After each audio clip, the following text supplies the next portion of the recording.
Calma, manda bem na redação, faz do fundo da alma. Esse é o tópico frasal, ainda tem argumentação. E a resposta pra você eu deixei na conclusão. Se tá nervoso, se acalma pra mandar bem. E se liga nos vídeos que eu te preparo pro Enem.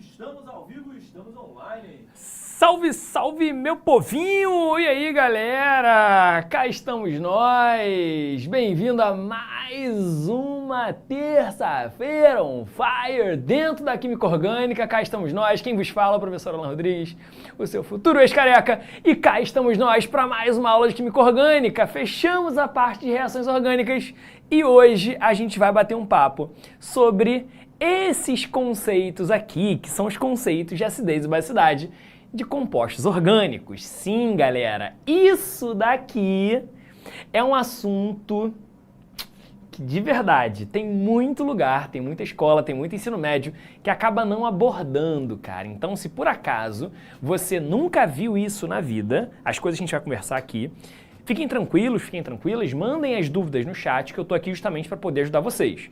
Né? É um assunto que tem um pouco mais de cara de prova específica do que de prova não específica, mas isso não quer dizer que não foi cobrado no Enem, por exemplo, tá?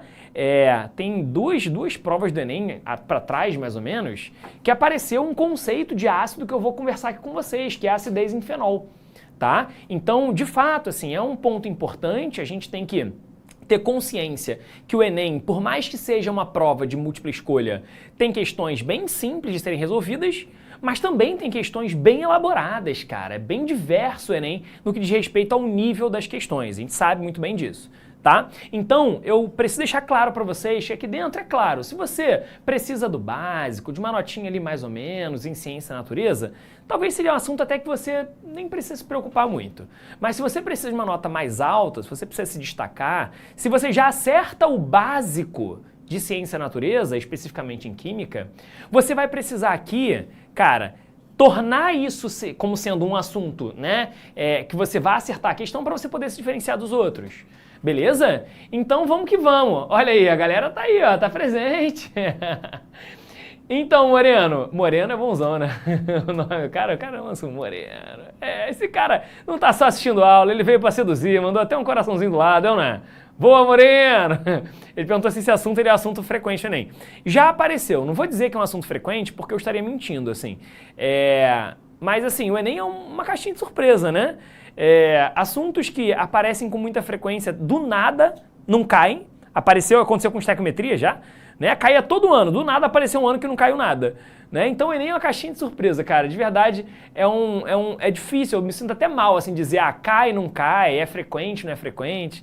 Enfim, posso contar a estatística para vocês, mas de verdade isso não quer dizer que não vai aparecer esse ano, né? Ou que provavelmente não vai aparecer, não é isso, né? Mas enfim, tá, gente? Vamos lá, vamos com tudo. Fala, Alan, qual é, xará? Tamo junto. Só que teu nome tem um L só, meu nome tem dois, hein?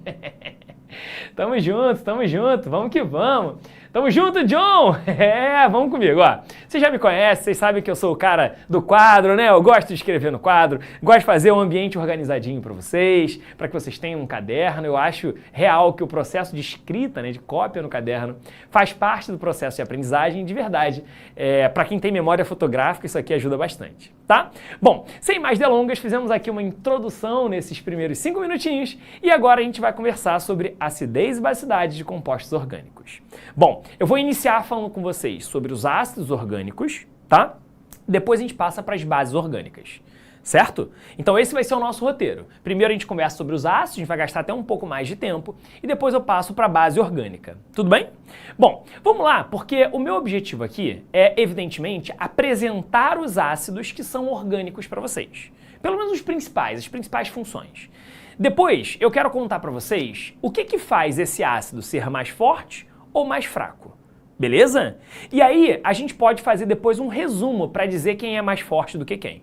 É importante eu citar isso para vocês porque A análise da força dos ácidos é um critério importante nas questões. Eu estava dando aula ainda agora no Pró-Medicina e o tema foi justamente falar sobre forças de ácidos e bases, só que não sobre a interpretação disso daqui, e sim sobre a interpretação das constantes de ionização, que a gente chama de Ka e a gente chama de Kb.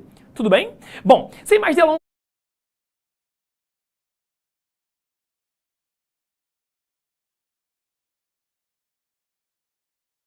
vamos lá para poder começar a bater um papo aqui sobre ácidos orgânicos e, evidentemente, a nossa aula, ela jamais poderia começar que não falando sobre o principal ácido orgânico, talvez o mais famoso no ensino médio, que é o ácido carboxílico.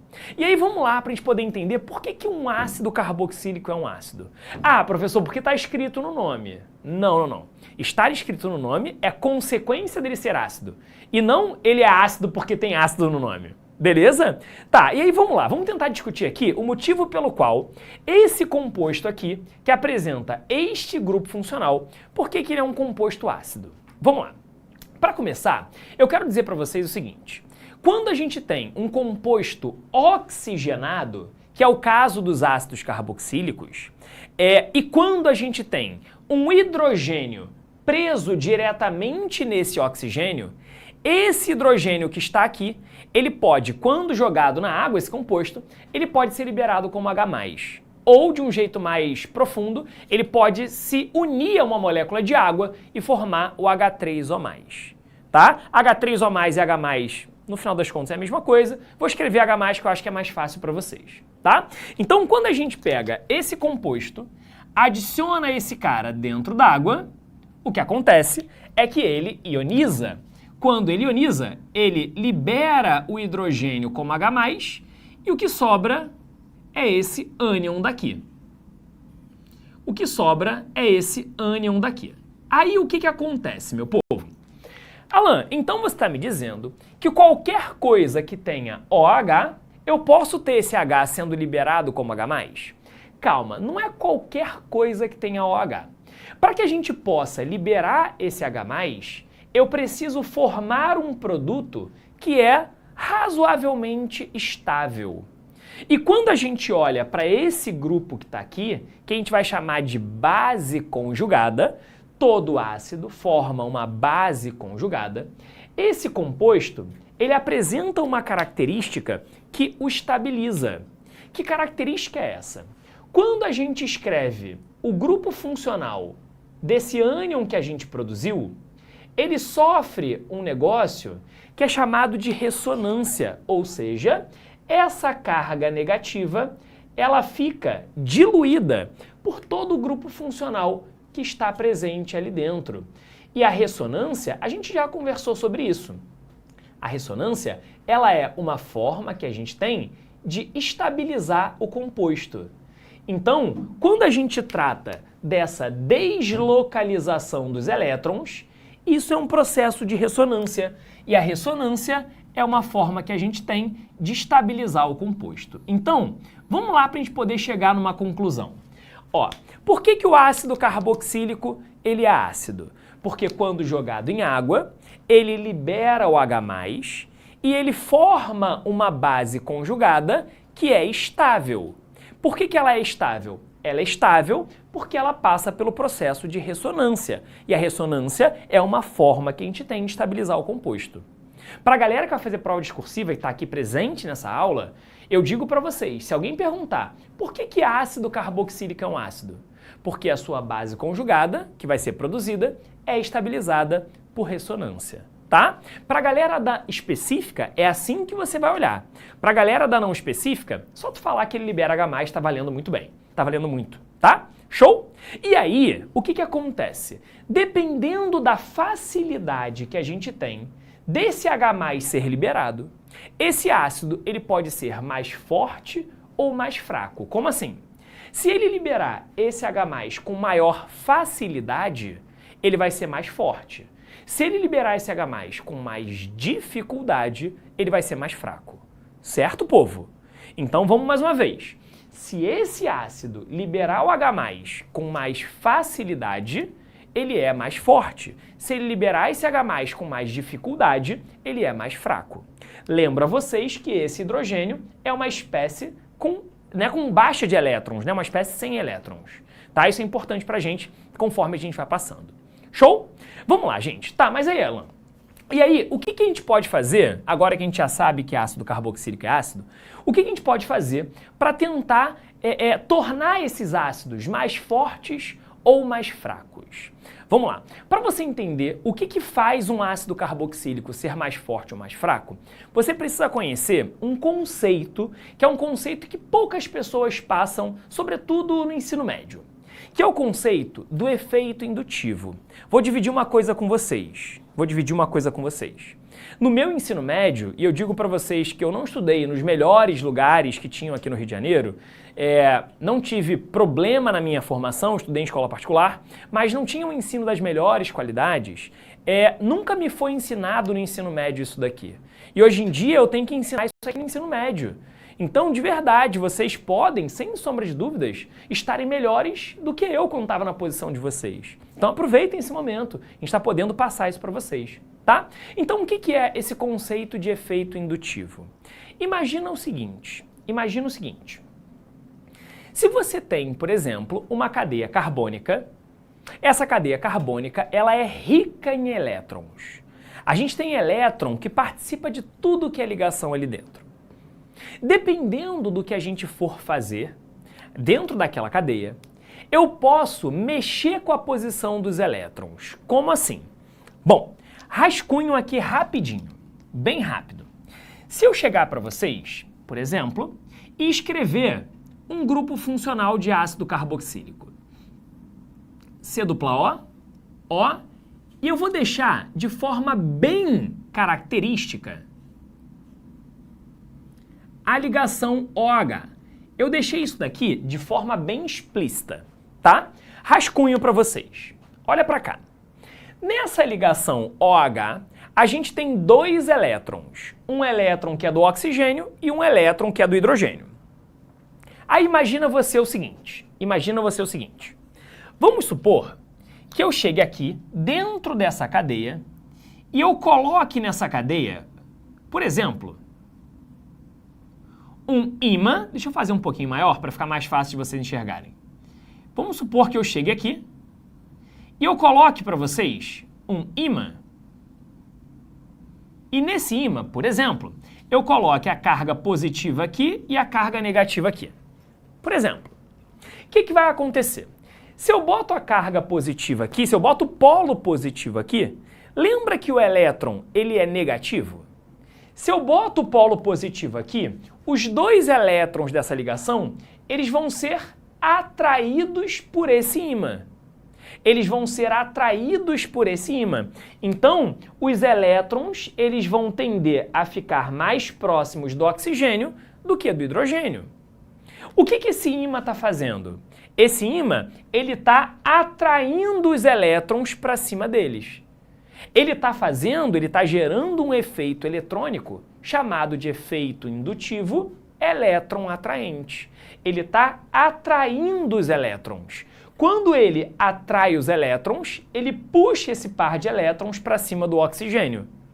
Tá? Então, o que acontece? É claro que a gente não vai tratar de efeito indutivo pensando no uso de ímã. A gente vai usar aqui dentro espécies que são átomos, são elementos que fazem esse efeito indutivo. Então, o que é, não como um ímã, e sim como um elemento químico, uma espécie capaz de atrair elétrons? Espécies que são elétron atraentes são espécies que apresentam uma alta eletronegatividade. Porque espécies com uma alta eletronegatividade tendem a puxar elétrons para cima deles. Entende o que eu estou dizendo? Então, por exemplo, se a gente for olhar os grupos que são elétron atraentes, por exemplo, o grupo NO2, lembra, gente, que dos elementos que a gente conhece, o mais eletronegativo é o flúor, o segundo mais eletronegativo é o oxigênio e o terceiro o nitrogênio. Então, o grupo NO2, que é o grupo nitro, ele é bastante elétron atraente. Por exemplo, o flúor, ele é elétron atraente.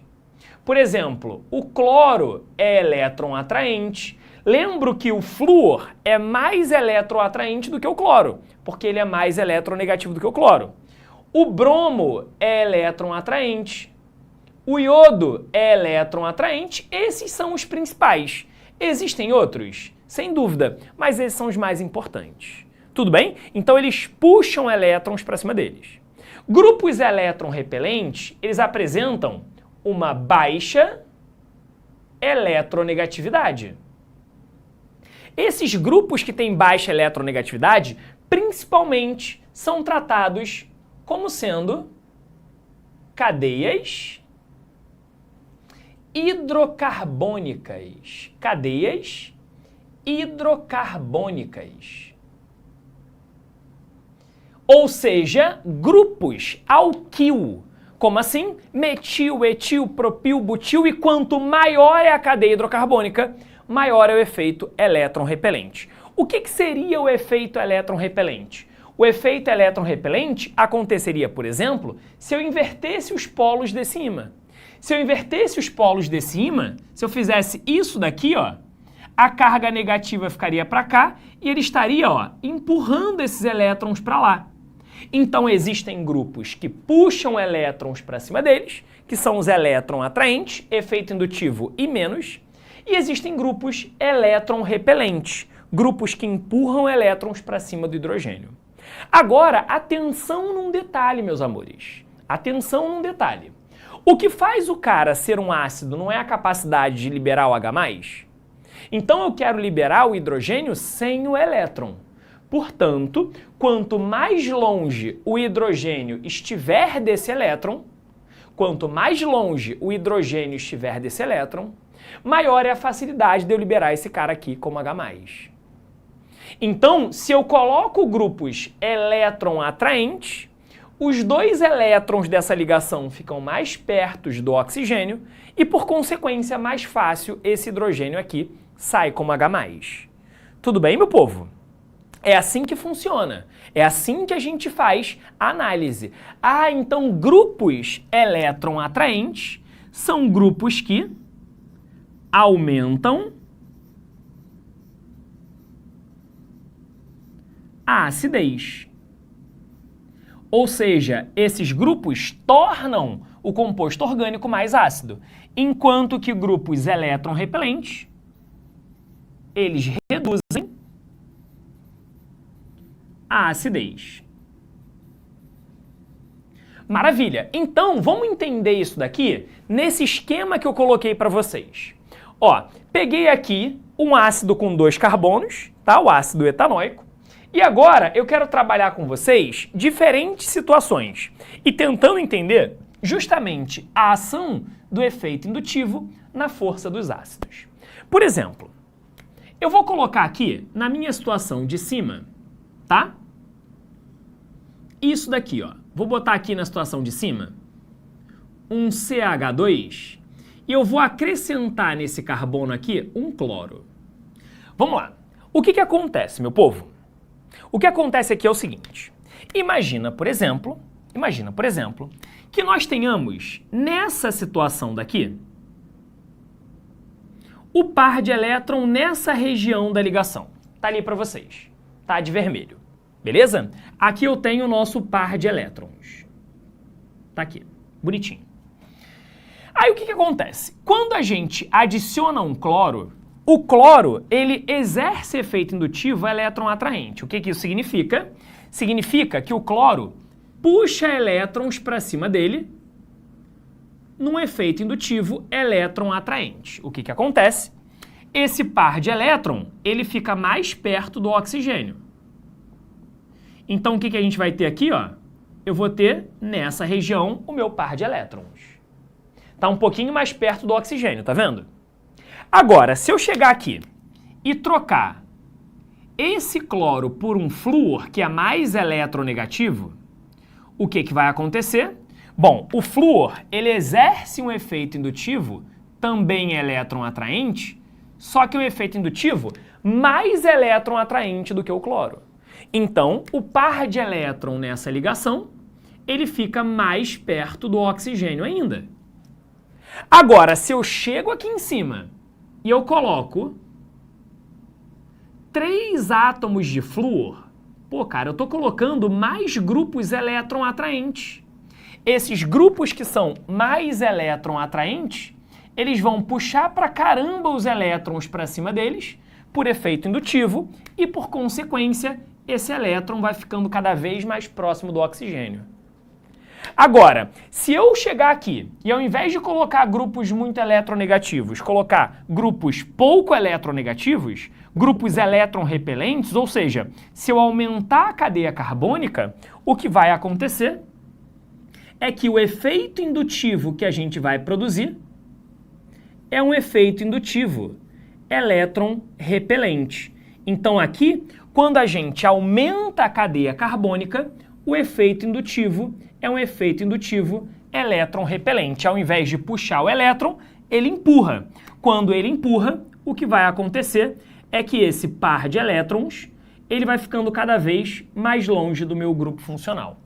Se essa carga negativa proveniente dos elétrons, ela é, de fato, né, uma carga que a gente tem que analisar, e que o ácido ele vai ser ácido em função da liberação do H+, o que você consegue perceber? Quanto mais longe o hidrogênio está do elétron, mais positivo ele vai ser. E o oxigênio mais negativo ele vai ser. Conforme esse par de elétron vai se aproximando do hidrogênio, essa carga positiva ela vai diminuindo, a negativa também. A carga positiva ela vai diminuindo, a negativa também. A carga positiva vai diminuindo, a negativa também.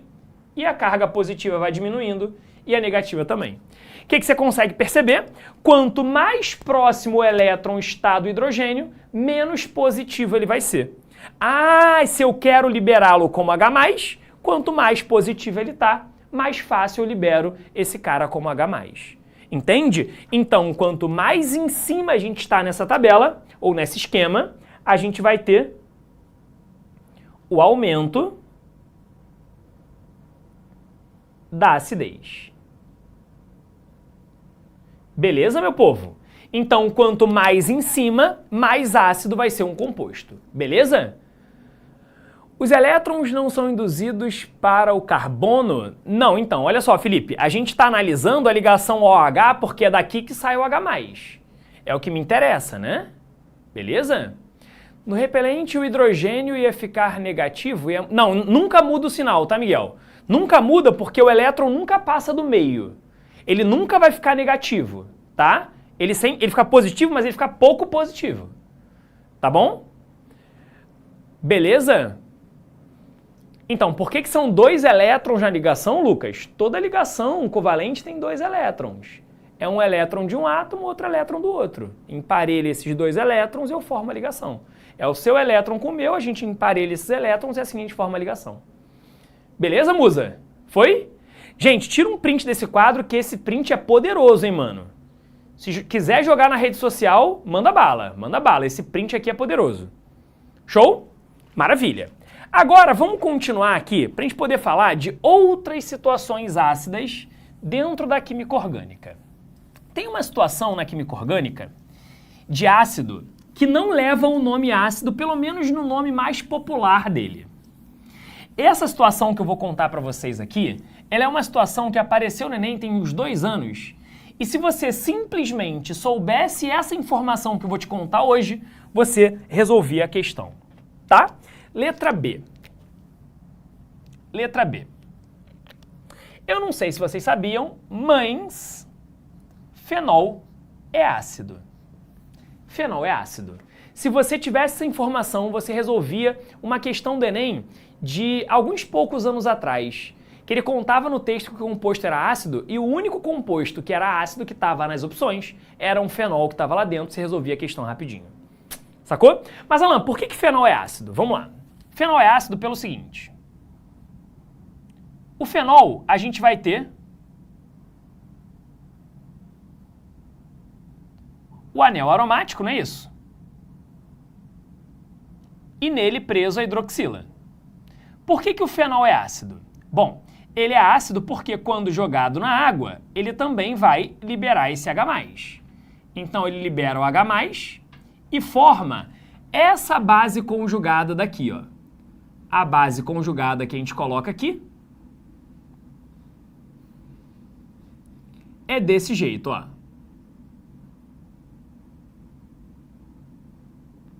Ó, a base conjugada, ela é desse jeito aqui, ó. Beleza? Por que que esse cara, ele é um composto ácido? Porque essa carga negativa, ela entra em ressonância no anel. A ressonância é uma forma de estabilizar o composto, tá? Então, sim, fenóis são substâncias ácidas, tudo bem? Guarda essa informação no coração de vocês. Tá, mas e aí, Alan?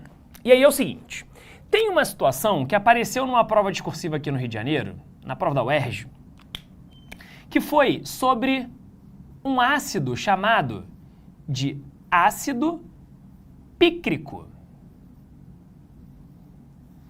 O ácido pícrico, ele é uma substância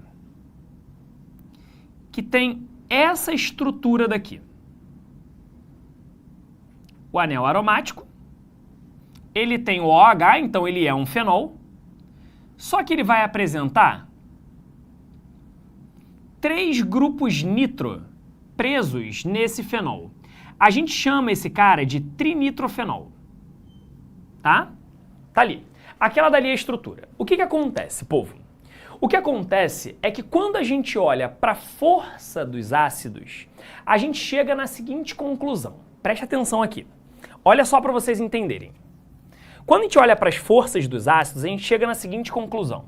Vê se você consegue pegar a ideia. Eu vou até botar do outro lado ali, para a gente poder ter um pouquinho mais de espaço. Olha só. Quando a gente generaliza a força dos ácidos olhando pelas funções, a gente chega na seguinte conclusão. Se liga aqui. Olha só. Na química, você sabe que existe uma grande divisão, que é a química orgânica e a química inorgânica. Acho que todo mundo aqui sabe. Na química, os compostos inorgânicos são mais fortes do que os ácidos orgânicos. Então, se a gente fosse construir uma escala de força, eu botaria assim para vocês. Olha só. Eu ia botar assim. Ácidos inorgânicos. Os ácidos inorgânicos, eles são ácidos mais fortes do que os ácidos orgânicos. Só que entre os ácidos orgânicos, o ácido carboxílico, ele é o mais forte. O ácido carboxílico, cara, por mais que ele seja um ácido fraco nas condições que a gente vive, tá? Por mais que ele seja um ácido fraco, entre os orgânicos ele é o mais forte, tá? Aí, povo, depois vem o fenol, depois vem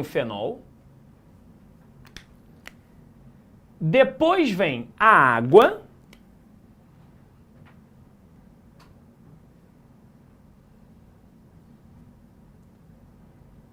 depois vem o álcool, já vou discutir isso com vocês. Depois vem o álcool. E depois eu vou colocar aqui, por exemplo, os alcanos. Os alcanos. Vamos lá. Deixa eu discutir aqui com vocês aquela relação, depois a gente volta para cá, tá? Ó, existe um parâmetro que mede a força dos ácidos. Esse parâmetro, a gente vai dizer que é a constante de ionização dos ácidos, que a gente chama de Ka, tá? Quanto maior é o Ka, mais forte é o ácido. Então, para vocês entenderem, a gente pode dizer o seguinte. O Ka dos ácidos inorgânicos é da ordem de 10 à quinta. De ácido carboxílico, é da ordem de 10 a menos 5. Olha a distância, povo. 10 à quinta, 10 a menos 5. A distância é 10 à décima. Esses caras são muito mais fortes do que esses. Os fenóis têm um Ka da ordem de 10 a menos 10. A água tem um Ka de 10 a menos 16.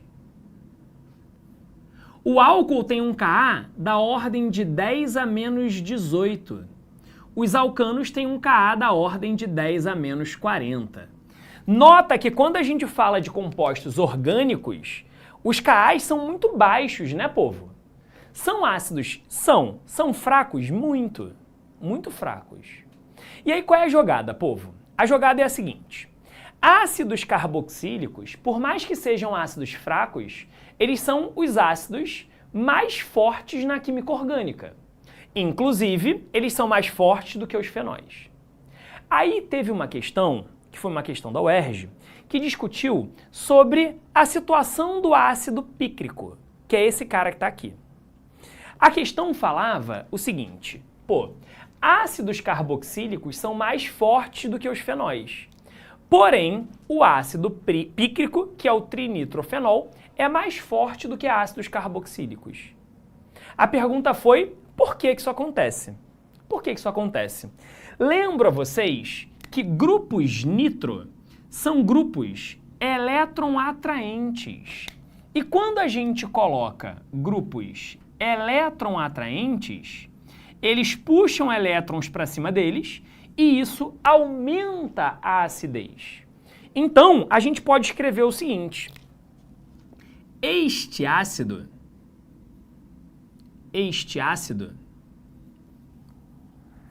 é mais forte em comparação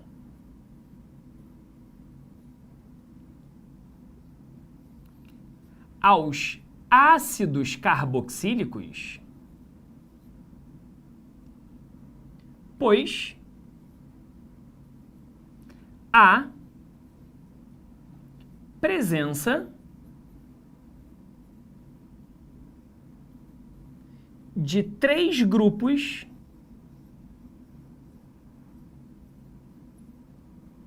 elétron atraentes.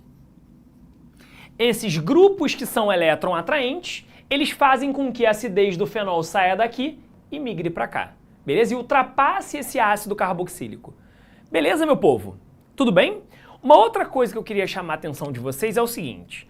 Alan, álcool é ácido? Em água, não. Em água, não. Se você jogar álcool na água, o álcool não libera o H+, porque a constante ácida da água é maior do que a do álcool. Cuidado, já vi muito lugar o cara chamando álcool de ácido. Gente, pelo amor de Deus, álcool não é ácido. Tanto não é ácido, porque se eu jogar em água, a constante dele é menor do que a da água. Tudo bem, povo? Beleza. Bom, sabendo disso, vamos mudar agora para a gente poder falar das bases orgânicas. E quando eu falo bases orgânicas, na verdade a gente vai discutir uma única função aqui dentro. Vamos lá, vamos falar aqui sobre base, vou nem botar no plural, base orgânica. A base orgânica, que é importante vocês conhecerem, é a amina. Bom, Alan, por que aminas são substâncias básicas? Bom, aminas são substâncias básicas por quê? Quando a gente analisa um composto, né, que pertence a uma amina, a gente nota o seguinte. Na amina vai existir no nitrogênio um par de elétrons livres. Esse par de elétrons, quando a gente joga esse cara na água, o que ocorre é que esse par de elétrons, ele é doado para o hidrogênio e ele capta o H+. Quando isso acontece, a gente acaba por gerar o seguinte. Quando ele doa esse par de elétrons e recebe o H+, o que acontece é que a gente gera como produto isso daqui. E quando eu tiro um H+, o que sobra é OH-, que é o que caracteriza pra gente o meio ficando mais básico. Então, aminas são básicas porque elas são doadoras de pares de elétrons. Quanto mais fácil for doar esse par de elétrons, mais forte ela vai ser. Então, aminas são substâncias conhecidas como bases de Lewis, que são espécies doadoras de pares de elétrons. Quanto mais fácil for doar esse par de elétrons, mais forte a amina vai ser. Faz o seguinte, tira um print desse quadro e vamos discutir a força dessas aminas. Tira um printzão, beleza? E agora vamos entrar numa discussão sobre a força, né, a basicidade dessas aminas. Para a gente poder entender isso aqui muito bem, eu vou construir um gráfico com vocês. Esse gráfico eu gosto bastante porque ele fica bem visual. Então a gente vai montar esse gráfico juntos para que vocês possam interpretá-lo junto comigo, tá? Então vamos lá. Eu vou colocar do lado esquerdo um eixo, onde esse eixo, quanto mais em cima a gente está, maior vai ser a basicidade, tá? Então aqui eu vou colocar para vocês o aumento da basicidade. Eu vou, inclusive, começar por uma espécie que nem a amina é, mas ele é exatamente a parte que a gente tem que vai dar origem às aminas. Eu vou começar pela amônia. Gente, vocês aprendem isso na biologia. A amônia é um composto básico. E eu vou escrever a amônia para vocês aqui desse jeito, NH3. E vamos supor que a sua basicidade esteja localizada nesse ponto do gráfico. O que acontece? Lembra que quando a gente coloca a cadeia carbônica, isso reduz a acidez? Se reduz a acidez, aumenta a basicidade. Como assim? Se eu pegar, por exemplo, uma amina primária, CH3, NH2, o que ocorre, meu povo? Se eu pego uma amina primária, o que acontece com ela? Na amina primária, a gente vai ter isso daqui. Lembra que cadeia carbônica exerce efeito indutivo elétron repelente. Se ele está jogando elétron para cima do nitrogênio, a densidade eletrônica nesse nitrogênio ela é maior do que a densidade eletrônica aqui embaixo. Quando a gente bota a cadeia carbônica, empurra mais elétron para cima do nitrogênio. Esse par de elétron fica mais disponível, fica mais fácil dele ser doado. Ou seja, a gente vai dizer que quando a gente sai da amônia e migra para a amina, a gente vai ter um aumento na basicidade, tá? E se eu for para uma amina secundária? Como assim? Se eu chegar aqui para vocês e colocar uma amina secundária, CH3, 2, NH. Quando a gente bota 2 carbonos presentes nessa amina, o que vai acontecer aqui, meu povo? Se eu colocar 2 carbonos presentes, a gente vai ter como estrutura isso daqui, ó, CH3, NH, CH3. O que está acontecendo? 2 carbonos estão empurrando elétrons, efeito indutivo elétron repelente, para cima do nitrogênio. Por consequência, o par de elétron, aqui em comparação à situação anterior, é um par de elétron mais disponível. Quanto mais disponível está esse elétron, mais fácil vai ser esse par de elétrons ser doado para que a gente tenha, de fato, um aumento da basicidade.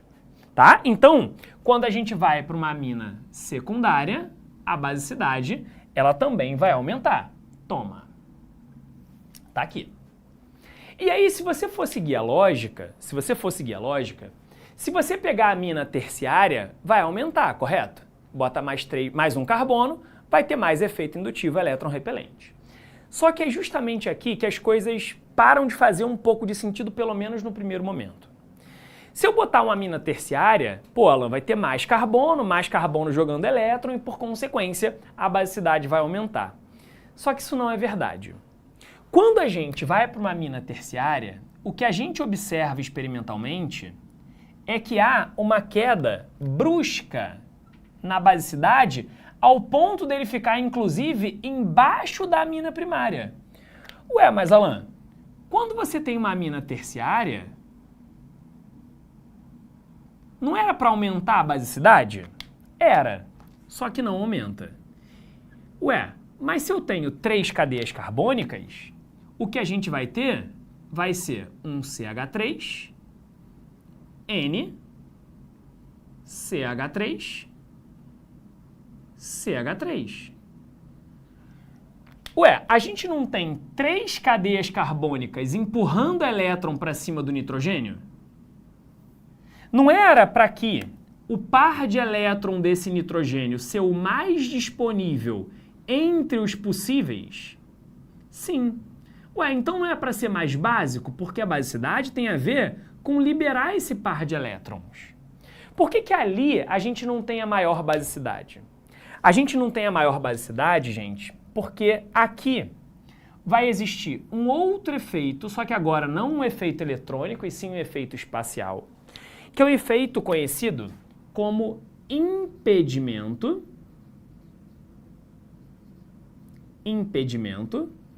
espacial ou impedimento estérico. O que é o impedimento estérico? O impedimento estérico, ele consiste no seguinte: ele é um impedimento que ocorre quando a gente tem grupos muito volumosos que atuam presente naquela estrutura e que, por conta de serem volumosos, eles dificultam algum processo. Nesse caso, a dificuldade é de acessar esse par de elétrons que está disponível. Então, o par de elétron que eu tenho em cima desse nitrogênio acaba que, pela existência dessas cadeias carbônicas que são muito volumosas, acaba ficando dificultado. Então, entrar aqui para pegar esse par de elétrons acaba ficando difícil porque esses grupos que existem aqui são grupos que apresentam um volume muito grande. Consegue tirar esse QR Code aqui rapidinho, meu querido? Tá, beleza, maravilha. Sacou, povo? Então, o que ocorre aqui dentro é que a gente tem uma queda na basicidade das aminas terciárias por causa desse impedimento, que é o impedimento espacial. Beleza, povo? Show? Agora, se eu pegar aminas que são aromáticas, aí a gente vai ter a basicidade já caindo consideravelmente, e isso daqui acontece. Por quê? Porque o anel aromático, ele atrai elétrons para cima dele. Como assim? Se eu colocar um anel aromático, o par de elétron disponível no nitrogênio, ele acaba entrando em ressonância no anel aromático. E quando ele entra em ressonância, ele fica menos disponível para ser doado. Então, esse par de elétron do nitrogênio, ele acaba entrando em ressonância no anel aromático e ele fica menos disponível para ser doado. Tudo bem? E aí, ó, se você colocar 2 anéis aromáticos, diminui. Se você colocar 2 anéis aromáticos, diminui. E se eu colocar 3 anéis aromáticos, diminui mais ainda. Então, quanto mais anéis aromáticos, menor vai ser a basicidade dos compostos. Então, qual é a conclusão que a gente precisa tirar aqui, meus amores? A conclusão que a gente tem que chegar é que, das aminas, a amina secundária é a mais básica. Depois vem a amina primária, depois vem a amina terciária, depois vem a amônia, depois vem as aromáticas. Acompanharam a ideia aqui, meu povo?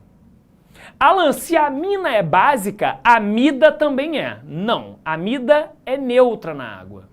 Porque o par de elétron do nitrogênio fica em ressonância com a carbonila. Então o que vocês precisam saber, meus amores, aqui, vocês precisam saber, é que isso daqui acontece, e cuidado que não é nem um pouco intuitivo. Tudo bem, gente? Beleza? Tira um print desse gráfico, tira um printzão. Maravilha? E é isso, meu povo. Espero que vocês tenham curtido. Um grande beijo no coração de todos e todas. Nos vemos na semana que vem, se o Papai do Céu permitir. Beijos e fui!